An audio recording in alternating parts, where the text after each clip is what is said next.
Good morning. मेरा नाम सिद्धि गर्ग है। मैं पीजी कॉलेज गंगापुर सिटी में एक असिस्टेंट प्रोफेसर हूँ।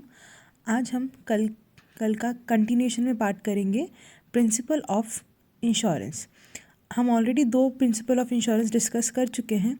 आज हम थर्ड नंबर का प्रिंसिपल ऑफ इंश्योरेंस डिस्कस करेंगे, जो है insurable interest. Principle of insurable interest. This principle says that the individual, that is जो insured है, must have an insurable interest in the subject matter. Insurable interest means that the subject matter for which the individual enters the insurance contract must provide some financial gain to the insured and also lead to financial loss if there is any damage, destruction or loss. Example से समझिए. Suppose the owner of a vegetable cart has an insurable interest in the cart because he is earning money from it. However, if he sells the cart, he will no longer have an insurable interest in it. To claim the amount of insurance, the insured must be the owner of subject matter both at the time of entering the contract and at the time of accident. Simple सा fact है, जब हम किसी चीज़ का insurance करवाते हैं तो उस चीज़ में हमारा इंटरेस्ट होना चाहिए। आज इस वेजिटेबल कार्ट वाली को ही ले लीजिए, एक सब्ज़ी वाला है, उसके पास उसका एक कार्ट है, उसने उसका इंश्योरेंस करवा रखा है। At the time he is the owner. But अगर वो उसे बेच देता है तो जब उस पर उसका कोई नुकसान होगा तो उसे कोई भी गेन या प्रॉफिट नहीं होगा। तो इट मीन्स जब आप इंश्योरेंस करवा रहे हैं at the time of contract, उस टाइम आप उसके ओनर, और जब वो एक्सीडेंट होता है तब भी आपके पास उस सब्जेक्ट मैटर की ओनरशिप होनी चाहिए। इससे क्या पता चलता है कि आपका उसके अंदर इंश्योरेबल इंटरेस्ट है। You have that interest in that particular thing. Is that clear? Fourth one is principle of indemnity. Principle of indemnity क्या होता है? This principle says that insurance is done only for the coverage of the loss. Hence, insured should not make any profit from the insurance contract. In other words, the insured should be compensated the amount equal to the actual loss and not the amount exceeding the loss. The purpose of the indemnity principle is to set back the insured at the same financial position as he was before the loss occurred. Principle of indemnity is observed strictly for property insurance and not applicable for the life insurance contract. Again, एक बार आप example देखिए, आपको example से ऊपर की पूरी theory clear हो जाएगी। एग्जाम्पल क्या है? एक ओनर है of a commercial building enters an insurance contract to recover the cost for any loss or damage in future. If the building sustains structural damages from fire, the insurer will indemnify the owner for the cost to repair the building by the way of reimbursing the owner for the exact amount spent on repair or by reconstructing the damaged areas use its own authorized contractors. Simple सा fact है, अगर आप एक commercial building का owner है, वो अगर insurance के कॉन्ट्रैक्ट में आता है और आने वाले टाइम पे अगर कोई भी लॉस या डैमेज होता है तो ऑब्वियस सी बात है इंश्योरेंस कंपनी उसे रिकवर करेगी। बट अगर बिल्डिंग को स्ट्रक्चरल डैमेजेस होते हैं from fire, the insurer will indemnify the cost. तो यहाँ पर वो क्या होगा, सिर्फ कॉस्ट करेगा रिपेयर की। ऐसा नहीं है कि वो उन्हें पूरा इंफ्रास्ट्रक्चर खड़ा करके देगा। जो लॉस हुआ है, जहाँ जहाँ पे नुकसान हुआ है, उतना ही इंश्योरेंस कंपनी उन्हें इंडैमनिफाई करेगी। Is that clear? Principle of subrogation. Subrogation means जब एक पार्टी दूसरी पार्टी के लिए स्टैंड लेती है। Subrogation means one party stands in for another.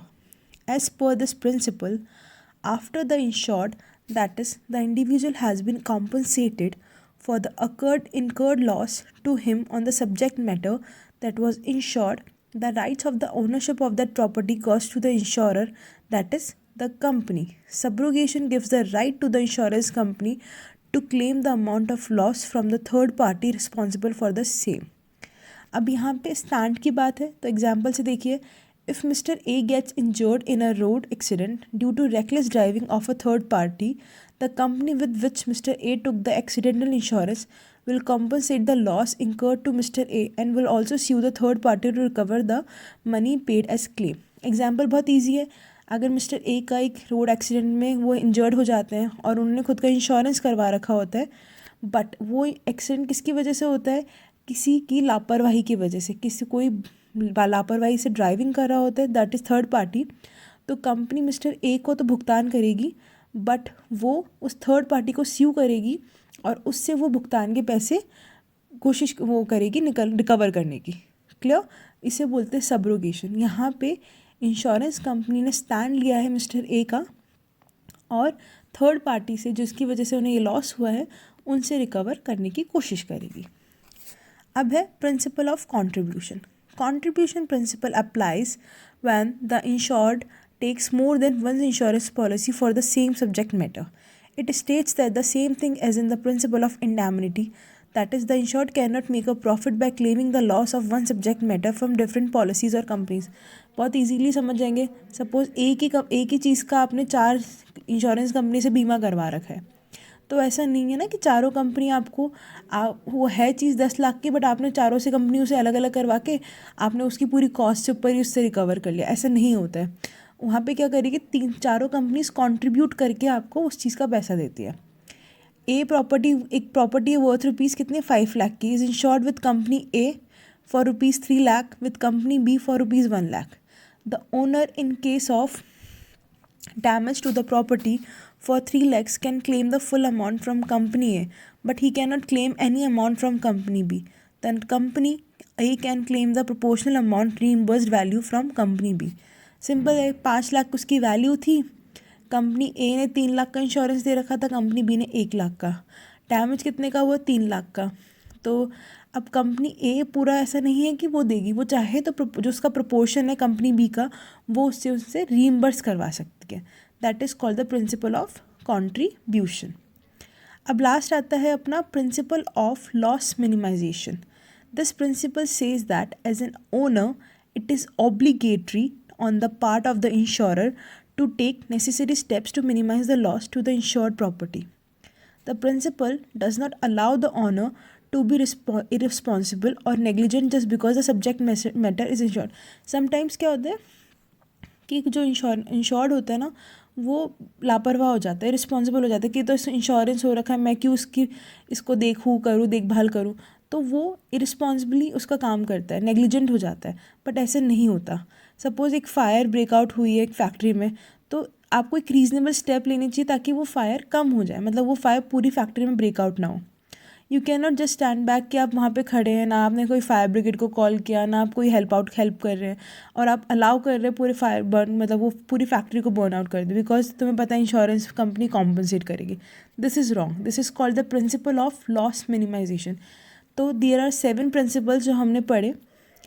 कौन कौन से प्रिंसिपल्स थे? हम एक बार फिर से ऊपर से कि अटमोस्ट गुड फेथ, ऐसा नहीं है कि आप धोखाधड़ी के हिसाब से कर रहे हैं। प्रॉक्सिमेट कॉज होना चाहिए, एक रीज़नेबल कॉज होना चाहिए। इंश्योर्ड का इंश्योरेबल इंटरेस्ट होना चाहिए सब्जेक्ट मैटर में, ऐसा नहीं है वो उस टाइम उसका ओनर होना चाहिए। इंडैमिनिटी, अगेन हमें पता है इंडैमिनिटी कैसे, कि यहाँ पे अगर ये लॉस हो रहा है तो ऐसा नहीं है कि हम इसको होने दें। सब्रोगेशन, स्टैंड की बात हो जाती है कि कंपनी अपना स्टैंड तो लेगी ही, साथ साथ इंश्योर्ड का भी स्टैंड लेगी। कंट्रीब्यूट, अगर आपने 3 जगह से इसका इंश्योरेंस करवा रखा है तो तीनों जगह कंट्रीब्यूट करेंगे। लॉस मिनिमाइजेशन, ऐसा नहीं है कि हम इसे होने दे रहे हैं क्योंकि इसका इंश्योरेंस है, इस चीज़ का इंश्योरेंस है तो हम इसे बर्बाद होने दें या पूरा ख़त्म होने दें, क्योंकि हमें तो पता है इंश्योरेंस कंपनी विल कॉम्पनसेट। तो दिस इज़ रॉन्ग। तो ये 7 अटमोस्ट गुड फेथ, मतलब 7 बेसिक प्रिंसिपल्स हैं जब हम इंश्योरेंस कंपनी चाहती है कि हम फॉलो करें। अब next is types of insurance, जो हम कल इलाबरेटली पढ़ेंगे। तो कौन कौन से हैं? एक लाइफ इंश्योरेंस है, एक जनरल इंश्योरेंस है।